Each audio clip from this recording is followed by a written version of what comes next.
नमस्कार, मैं शानवी त्रिपाठी। आप देख रहे हैं फास्ट न्यूज इंडिया। राजस्थान के अलवर से बड़ी खबर सामने आ रही है, जहां अवैध अतिक्रमण लगातार बढ़ता जा रहा है और प्रशासन की चुप्पी पर सवाल खड़े होने लगे हैं। शहर और आसपास के इलाकों में सड़कों, सार्वजनिक स्थलों और सरकारी जमीनों पर तेजी से हो रहे अवैध कब्जों से आम लोगों को भारी परेशानियों का सामना करना पड़ रहा है। स्थानीय लोगों का आरोप है कि शिकायतों के बावजूद जिम्मेदार अधिकारी कार्रवाई करने के बजाय मौन बने हुए हैं। अतिक्रमण के कारण यातायात व्यवस्था प्रभावित हो रही है, वहीं आमजन को आने जाने में भी दिक्कतों का सामना करना पड़ रहा है। लोगों का कहना है कि यदि समय रहते कार्रवाई नहीं हुई तो समस्या और गंभीर हो सकती है। अब बड़ा सवाल यही है कि आखिर इन अवैध अतिक्रमणों के लिए जिम्मेदार कौन है और प्रशासन कब तक चुप्पी साधे रहेगा। देखिए अलवर से संदीप यादव की रिपोर्ट। नमस्कार, स्वागत है आपका फास्ट न्यूज़ इंडिया में। मैं Sandeep Yadav, state incharge fast news India.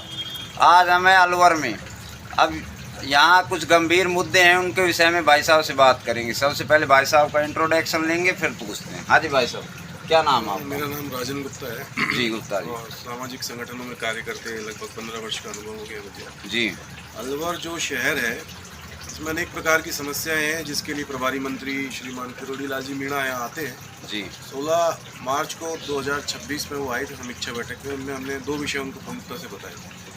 एक तो जिंदौली घाटी के आसपास वन क्षेत्र में एक समुदाय विशेष के लगभग 200 से 250 मकान बन गए हैं, और इसमें प्रभारी मंत्री जी के साथ बैठे थे। अपने अलवर शहर से ही मंत्री जी हैं, वन मंत्री संजय शर्मा जी के संज्ञान में भी मामला है। तो वन विभाग इसमें कोई कार्रवाई नहीं कर रहा है, जबकि लगभग ये 1 वर्ष से भी ज़्यादा लंबित समय हो गया। अभी बार बार वो पत्र लिख के अपनी खाना पूर्ति कर देते हैं कि हमको पुलिस जाब्ता नहीं मिल रहा है, पुलिस जाब्ता मांग है। अभी भी कितनी विडम्बना की बात है, भाजपा की सरकार है, भाजपा का अलवर शहर से मंत्री है। प्रभारी मंत्री जी को सामने जब विषय रखते हैं तो जो यहाँ के मंत्री जी हैं संजय शर्मा जी कहते हैं मेरे संज्ञान में मामला नहीं है, और वन विभाग भी इसको टालम टोली करता है, 1-1 साल तक इस पर कार्रवाई नहीं करता। इसी प्रकार यहाँ उत्तर प्रदेश से आकर एक विशेष समुदाय के लोग जगह जगह फुटपाथों पर गन्ने के जूस की स्टॉलें स्थायी लगा रखी हैं। बार बार ये विषय किरोड़ी जी के संज्ञान में भी लाया गया, यहाँ के अधिकारियों के जो आयुक्त हैं सोहन सिंह नरूका जी के विषय में भी ध्यान में भी लाया गया। यहाँ के एईएन धर्मेंद्र मीणा, निशा लखानी राजस्व के जो अतिक्रमण निरोधक दस्ते के प्रमुख हैं, उन सबके विषय में संज्ञान में है। 1-2 दिन के लिए दिखावे की कार्रवाई करके गली में लगवा देते हैं और फिर वापस चालू करवा देते हैं। इस तरह अलवर का पूरा प्रशासन अवैध अतिक्रमणकारियों के साथ लिप्त है और कोई कार्रवाई नहीं करना चाहते हैं। इसी प्रकार हमने कलेक्टर की अध्यक्षता में एक पब्लिक लैंड एनक्रोचमेंट प्रोटेक्शन जो सार्वजनिक संपत्ति को सुरक्षा के लिए एक समिति बनी हुई है हाईकोर्ट के निर्देश पर, PLPC public land protection cell बनी हुई है, जिसकी प्रदेन अध्यक्ष कलेक्टर होती है। उसको भी हमने 1.25 साल पहले 5 जगहों पर अतिक्रमण की सूचना दी थी और उनके प्रमाण भी उनको उपलब्ध कराए थे। और एक तो न्यायालय का भी निर्णय है, तहसीलदार न्यायालय का, ESI मेडिकल कॉलेज के सामने गौचर भूमि पे कब्रिस्तान बनाने का मामला है, मोती डूंगरी में मामला है, ट्रांसपोर्ट नगर पर अवैध सड़क के ऊपर धार्मिक स्थान बनाने का मामला है, और प्रताप बंद पे इस तरह से धार्मिक स्थान बनाने का अवैध वन भूमि पर अतिक्रमण का मामला है।